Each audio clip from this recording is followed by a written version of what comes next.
How is it that I don't listen to country music, but when I walk in and hear country music, I know the song? Osmosis. Somehow. It's in the air. So I'll try to make this quick because I know you guys Don't worry have about a it. busy No, day. you know what? Good. We've actually freed some stuff up, so I'm good. Good, okay. Thank you so much for coming. I really appreciate it.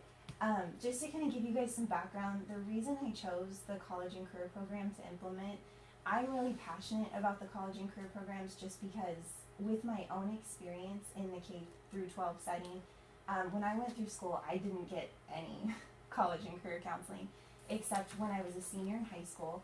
They did give all the seniors the interest profile to take, to kind of see, but at that point, you're Right. about to graduate, And at the time, I was a cheerleader and I had started taking art classes, so of course, those were the things that showed up on my interests, and the careers were like choreographer, dancer, photographer, artist. But I knew, even as a senior in high school, I knew that wasn't a realistic option for me. So I went into junior college, I finished my 2 years, because that was easy general ed, and then I had to pick my major, and I was like, I have no idea what to pick, and I 20. and I just don't know, and I changed my major like 5 times. My mom was like losing her mind, but I went from like business to zoology to art to finally psychology, which actually ended up being a good bachelor's degree for me, and then led me to school counseling for my master's, which was my passion. So it was great, but I did go through a lot of like obstacles, and I think if I had had that college and career counseling earlier, I would have avoided a lot of the mistakes that I made. Right. So that's kind of why I really wanted to create a program for students to get that information. So when I met Ms. Thompson, we talked about, what grades would be would benefit the most from this, and she felt like 6th grade was a good place to start. So that's why we started with the 6th graders. So, statement of the problem. This study was conducted to determine whether a 6th grade college and career program will increase the 6th grade students' thoughts and actions about their future college and career options. So one theory that kind of supports this idea is Ginsberg's theory on career development. So he states that in order for career guidance to actually be effective, it has to begin in elementary school and continue through adulthood. And he specifies in his theory specifically about starting in kindergarten, as early as kindergarten, which seems so young, but and then continuing all the way through high school and college. Okay, so this is the 6th grade college and career intervention program. So it consisted of 5 lessons, and each of them were about 30 minutes long. The first one was, what do you want to be when you grow up? So I asked the students that question. They did also take a pre-test just so I could kind of see how much knowledge they had at that point in regards to college and career. And then they watched a short video with other students from kindergarten through high school also giving their responses on what do you want to be when you grow up, which was good because they got to relate and see, other kids are just like me. Maybe they know, maybe they don't know. And it also just gave them some good ideas. And then they took a basic interest profiler activity. I really like this activity for 6th grade because it is very basic. You can complete it in just a few minutes. And it teaches the kids about the 6 career categories, which one they fall into, and also provides them a list of possible career options that they might be interested in. So it's a really basic first, activity.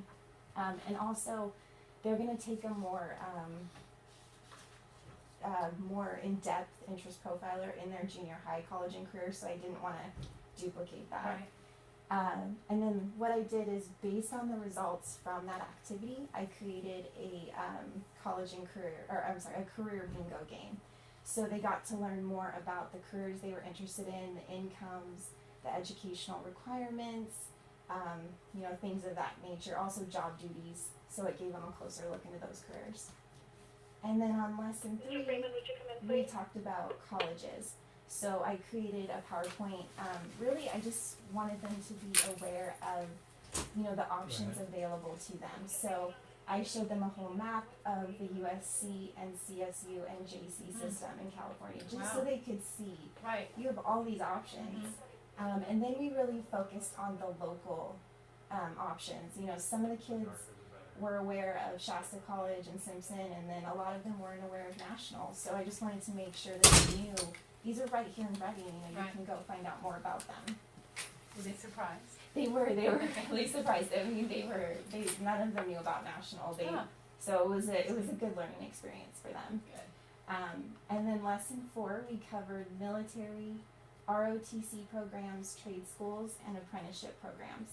And this lesson was a little different. It consisted of a day in a life videos that they watched on each of those subjects to get a better idea of what it would be like if they went into one of those programs. And then lesson 5 was the review. So I took all the information we had discussed, put it into a really fun Jeopardy game, and they practiced, you know, remembering what they had learned through all the lessons. And then I also did a small group discussion with each of the students and said, well, now that it's all said and done, we've gone through this program, what do you want to, like, what are your goals? What do you want to be when you grow up? Do you know, even if it's what college you want to go to or what career you want to have as an adult. And I took note of their answers, and I'll explain why in a minute. And then I had them take the post-test. So when they each gave me their individual responses at the end of the college and career program, what I did was I took those responses and put them on the hot air balloons with their pictures. And this poster, as you guys have seen, is hanging in the cafeteria. And the reason I did that is because it's also important to reach all the grades, not just 6th grade. And as I was putting up the poster, I mean, kids were noticing it. They stopped, they asked me about it, they were talking amongst themselves. So it's good because it gets them thinking, you know, about, oh, you know, I need to start thinking about what I want to be when I grow up, or, oh, that's a good idea, I didn't even think of that. So that was my goal with the poster. Okay, so data collection. Students were given the pre and post test during the entire, the pre at the beginning, the post at the end. The results, I uploaded those into the SurveyMonkey website, and then the data was displayed in both the bar graph and sign chart for further analysis. Okay, so this is the data and analysis results. So we have the post test on the right and the pre on the left. So for question 1, it was, do you know what you want to be when you grow up? So the most positive piece of data that I think came out of this question is on the pre-test, there was 8% of kids said, no, I haven't even thought about it. And if you look at the post-test, now we can at least say every 6th grader at Grant Elementary either knows, yeah, they have an idea, they know what they want to be, or they at least have some idea. So that's good. They've thought about it, which is the goal. I'm surprised that you had that many people say that they know exactly what they wanted to be. I was too, and I had asked the kids, you know, why, and I think it's because a lot of their parents had been talking to them about it. Got it. Because, you know, or they were saying, my dad does this, I want to do this, you know, that kind of thing. But yeah, I was also very surprised. So the second question was, when should you begin thinking about what career you may want to have as an adult? You got it. Yeah, on the free test, they did pretty well. They 56% said today, which was good. That's what I was hoping they were going to say. And on the post test, those numbers rose to even 98. So yeah, they get it. They're aware. So did you see them for once a week over the course of 5 or 6 weeks, or what was the structure of your meetings with them? Yeah, it pretty much worked out to once a week Okay. for 5 weeks, as based on Mr. Johnson's availability. Okay. And then question 3 was, when should you begin thinking about what college you may want to attend after high school? I thought this was kind of interesting because I feel like this question is very similar to question 2. The only difference is we're talking about career versus college. And career, you know, the students felt they understood they needed to start thinking about it today. But with college, it did go up a little bit in the post test, not as much as I was hoping for. So I think one thing I'm taking away from this is I just think the more college and career, you know, guidance that they receive in junior high and as they grow older will make them see the importance of, I really need to think about this now and, you know, not wait until I'm a senior in high school. But there was still some improvement on that question. So question 4, which of the following colleges or universities are located in Redding, California? So it was interesting too because on the pre-test, a lot of the students, you know, you got mixed answers that some were aware of Simpson, some Shasta, some all of them, and then thankfully on the post-test, since I, you know, discussed all those universities with them, they're now aware 100% that they're all located in Reading, which is good because I just want them to be aware of their local options. And then question 5 is, what are your options after high school? The options in the question were get a job, enroll at a junior college, enroll in college, enroll in trade school, join the military, or all of the above. So obviously the answer is all of the above. These are all options that you have available to you after high school, and then they learn that through the college and career program. So on the post test it was 100%. They understand those are all options. I mean, they still have to choose which one's best for them. And then question 6, what are some things that you can begin doing now to prepare for life after high school? And those options were focus on getting good grades, research possible career options that interest me, research colleges that I want to attend, and all of the above. So obviously in the pretest there were some different options selected by the students, but at the post-test it was 100%. They all understand now, you know, all of those things are things that they should be doing now to prepare for life after high school.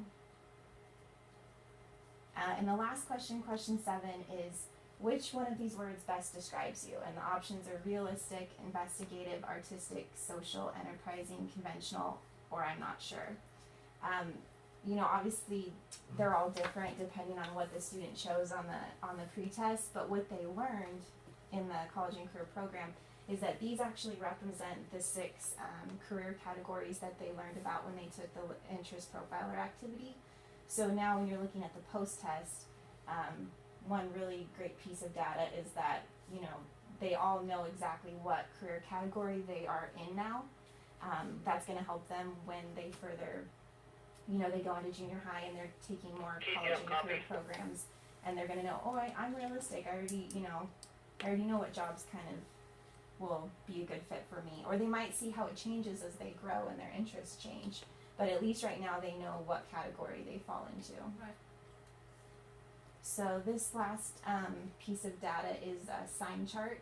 So it just has all the questions in the pre and post test 1 through 7.